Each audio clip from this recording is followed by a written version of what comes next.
นี่คือเป็นภาพบรรยากาศในถ้ำพี่น้องถ้ำผาพึ่งบ้านม่วงค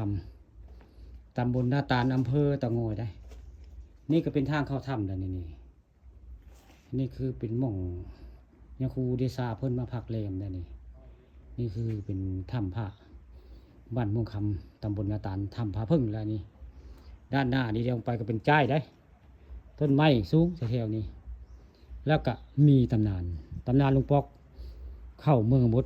เป็นเวลา2 มื้อ 2 คืนใต้ลงไปใต้ลงไปใกล้ๆให้หน้าเขาเจ้าสิมีโงนหินยาวประมาณ8 เมตรได้ความยาวนะ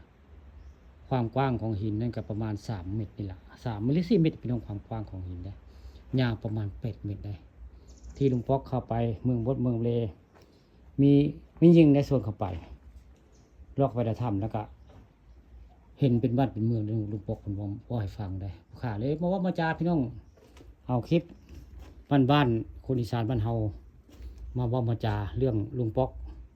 หายอยู่เรนเมืองบดเมืองเบหน้าถ้ำวัดพระเพิ่งนี่แหละนี่ตำนานได้มองนี่เป็นสถานที่ศักดิ์สิทธิ์ของไทยม่วงคำตำบลนาตาลได้นี่คือเป็นภาพบรรยากาศในถ้ำได้ถ้ำวัดพระม่วงคำตำบลนาตาลแหละนี่ผู้ข้าพันคำผสมเอาภาพบรรยากาศในถ้ำมาให้เบิ่งมาให้ชมได้นี่คือวัดถ้ำผาพึ่งบ้านม่วงคำตำบลนาตาลนี่บรรยากาศตอนบ่ายพี่น้องเลยตอนบ่ายมานี่พามาชมถ้ำวัดถ้ำผาพึ่ง